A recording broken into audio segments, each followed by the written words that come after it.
Vidya Bharati maths के YouTube channel पर आप सभी का हार्दिक स्वागत है। आज के इस वीडियो में हम सामान्य हिंदी के 15 महत्वपूर्ण प्रश्नों को हल कर रहे हैं और यह इसका 53वां भाग है। तो चलिए आज के इस वीडियो को शुरू करते हैं। यह वीडियो कक्षा 6 से लेकर कक्षा 12 तक के सभी विद्यार्थियों के लिए महत्वपूर्ण है, इसलिए वीडियो को ध्यान से देखिए और यदि वीडियो अच्छा लगता है तो वीडियो को लाइक करें, अपने दोस्तों को शेयर करें और चैनल पर नए हो तो चैनल को सब्सक्राइब कर लीजिए ताकि इस प्रकार का नया वीडियो आपको मिल सके। क्वेश्चन नंबर 1 की ओर बढ़ते हैं।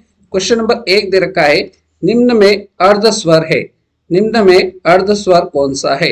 ई, उ, य, व, री, ली, री, यश। तो इनमें से अर्ध स्वर कौन सा हो जाएगा? तो अर्ध स्वर य और व, बी ऑप्शन आपका करेक्ट जवाब रहेगा। प्रश्न संख्या 2। प्रश्न नंबर 2 है, मीरा का स्वभाव रेखा से भिन्न है। मीरा का स्वभाव रेखा से भिन्न है, इस वाक्य में कौन सा कारक है? संप्रदान कारक, संबंध कारक, अधिकरण कारक या अपादान कारक। तो मीरा का स्वभाव रेखा से भिन्न है, इस वाक्य में जो कारक होगा वो आपका अपादान कारक हो जाएगा, इसलिए इस प्रश्न का सही जवाब जो हो जाएगा वो आपका ऑप्शन डी हो जाएगा। अपादान कारक कहाँ कहाँ आता है? तो एक तो अपादान कारक आता है, आपको याद रखना है, जहां पर अलगाव होता है। अलगाव मतलब अलग होने की स्थिति जहां होती है वहां पर आपका अपादान कारक होता है। जैसे चूहा बिल से बाहर निकल गया, मतलब अलग हो गया बिल से, इसलिए यहाँ पर अपादान कारक आएगा। दूसरी स्थिति अपादान कारक की होती है जहां पर तुलना होती है। जहां पर क्या हो? तुलना होती है। जैसे यहाँ पर तुलना हो रही है, मीरा का स्वभाव रेखा से भिन्न है, इसलिए यहाँ पर अपादान कारक है। तीसरा अपादान कारक जहां आता है जहां पर भय होता है, जहां भय आए वहां पर अपादान कारक होता है। ये तीनों चीजें आपको याद रखना है। तीनों स्थिति जहां पर बने आपका ऑप्शन आपको अपादान कारक लगाना है। प्रश्न संख्या 3। क्वेश्चन नंबर 3 है, निर्लोभ शब्द का संधि विच्छेद क्या है? निर्लोभ शब्द का संधि विच्छेद क्या होगा? निधन लोभ, निर्धन लोभ, निर्धन लोभ या निर्धन लोभ।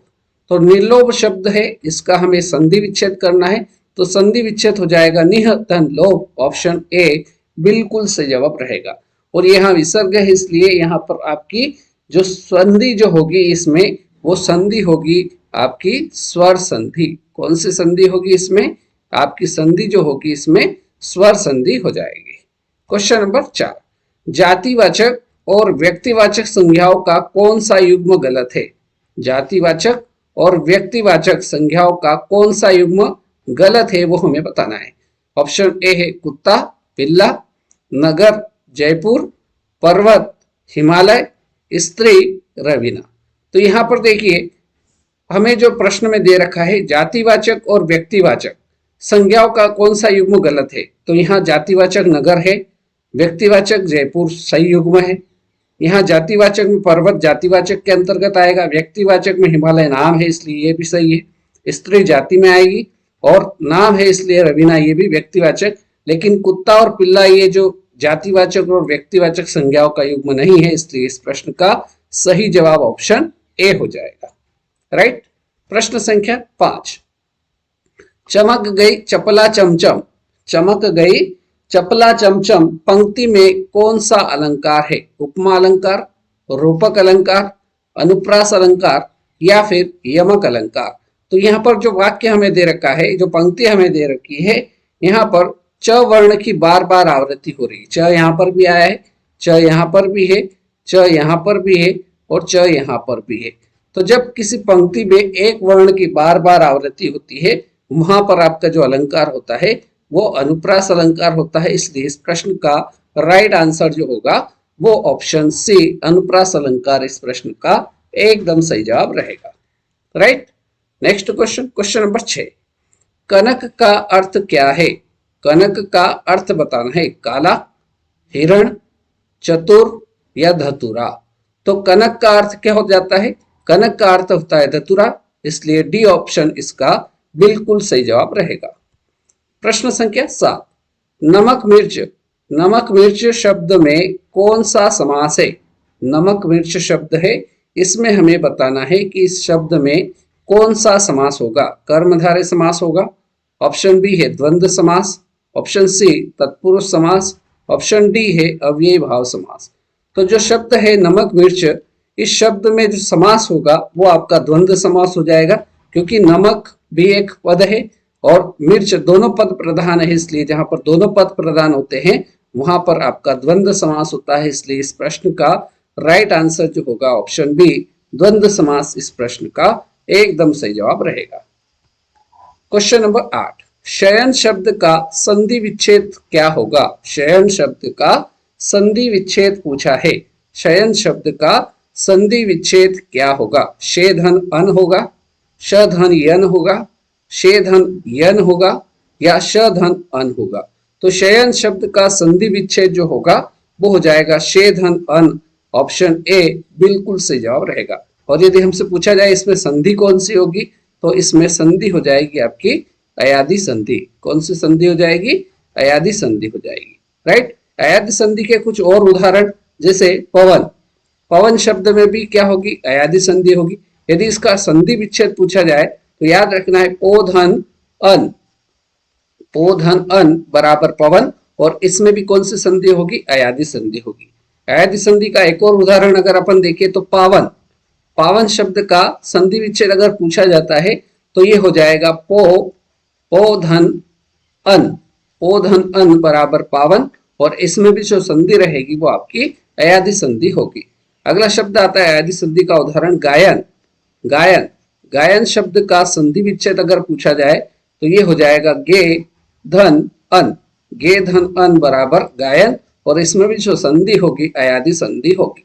अगर एक और उदाहरण अगर हम देखें तो श्रवण, श्रवण शब्द का संधि विच्छेद अगर पूछा जाए एग्जाम में आपको, तो आपको याद रखना है श्रो धन अन, इसमें भी आपकी जो संधि होगी वो आपकी अयादि संधि होगी। और एग्जाम में अयादि संधि के इन्हीं उदाहरणों में से या तो संधि विच्छेद पूछ लेगा या फिर इन शब्द, ये शब्द दे रखे होंगे उनमें संधि कौन सी होगी, ये प्रश्न पूछा जाता है, बहुत बार परीक्षा में पूछा गया है, राइट। तो ये चीज हमको पता होना चाहिए।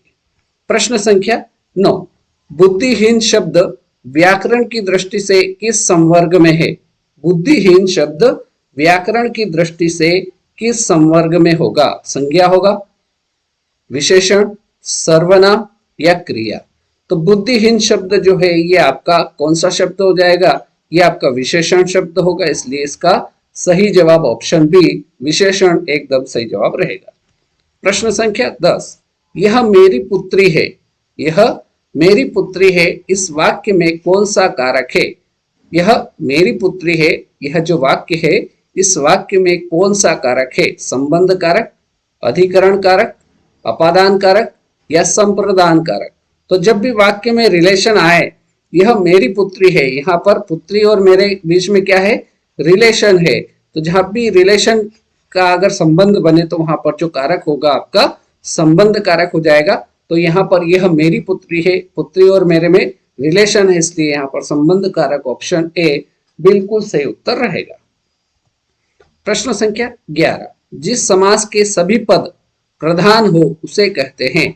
जिस समास के सभी पद प्रधान होते हैं उसे कौन सा समास कहते हैं? बहुब्रीहि समास कहते हैं, द्वंद्व समास कहते हैं, कर्मधारय समास कहते हैं या तत्पुरुष समास कहते हैं? तो जिस समास के सभी पद प्रधान होते हैं वहां पर जो समास होता है वो आपका द्वंद्व समास हो जाता है, इसलिए राइट आंसर आपका ऑप्शन बी हो जाएगा। क्वेश्चन नंबर 12, जेब कतरा, जेब कतरा शब्द में किस प्रकार का समास है? जेब कतरा किस प्रकार का समास है? करण तत्पुरुष है, संप्रदान तत्पुरुष है, कर्म तत्पुरुष या अपादान तत्पुरुष? तो जेब कतरा अर्थात जेब को कतरने वाला, जेब को कतरने वाला, जेब को कतरने वाला, जेब कतरा। तो यहाँ पर कर्ता ने कर्म को आया है, इसलिए यहाँ पर जो कारक होगा वो आपका कर्म तत्पुरुष ऑप्शन सी राइट आंसर रहेगा। क्लियर? नेक्स्ट क्वेश्चन की ओर बढ़ते हैं। क्वेश्चन नंबर 13, जो पूरी तरह से बर्बाद हो गया हो, जो पूरी तरह से बर्बाद हो गया हो उसके लिए शब्द है खंडहर, नश्वर, ध्वस्त या अथाह? तो जो पूरी तरह से बर्बाद हो गया हो उसके लिए एक शब्द जो होगा वो हो जाएगा ध्वस्त, राइट आंसर आपका ऑप्शन सी के साथ जाएगा। अगला प्रश्न है क्वेश्चन नंबर 14। आलस्य शब्द का विशेषण पूछा है। आलस्य शब्द का विशेषण क्या है? आलस है, आलसी, अलस या आलसपन। तो आलस्य शब्द का जो विशेषण होगा वो आलसी हो जाएगा। राइट आंसर आपका ऑप्शन बी के साथ जाएगा। और अब बारी है आज के इस वीडियो के अंतिम प्रश्न, प्रश्न संख्या 15 की। प्रश्न नंबर 15 दे रखा है, रोमन निम्न में से किस भाषा की लिपि है? क्या कह रहा है प्रश्न? रोमन निम्न में से किस भाषा की लिपि है? हिंदी भाषा की लिपि है, पंजाबी की है, रूसी की या अंग्रेजी की? तो रोमन जो भाषा है यह किस भाषा की लिपि है? तो यह अंग्रेजी भाषा की लिपि है। इसलिए प्रश्न संख्या 15 का जो सही उत्तर होगा वो ऑप्शन डी के साथ जाएगा। तो ये आपका इस प्रकार से आज के इस वीडियो में हमने 15 ऑब्जेक्टिव प्रश्नों को हल किया। उम्मीद करता हूं सारे प्रश्न आपको समझ में आए होंगे। तो आज के इस वीडियो में फिलहाल इतना ही। अगले वीडियो में फिर मुलाकात करेंगे नए प्रश्नों के साथ। और यदि आपने इसके बाकी पार्ट नहीं देखे हैं तो प्लेलिस्ट में जाइए, हिंदी व्याकरण नाम से प्लेलिस्ट है, या वीडियो के डिस्क्रिप्शन में प्लेलिस्ट की लिंक है, वहां जाकर आप इसके बाकी पार्ट देखकर हिंदी व्याकरण की बहुत ही शानदार और अच्छी तैयारी कर सकते हैं। तो अगले वीडियो में मुलाकात करेंगे नए प्रश्नों के साथ। तब तक के लिए जय हिंद, जय भारत। और यदि वीडियो अच्छा लगा हो तो लाइक करें, शेयर करें, चैनल पर नए हो तो सब्सक्राइब कर लीजिए। जय हिंद, जय भारत।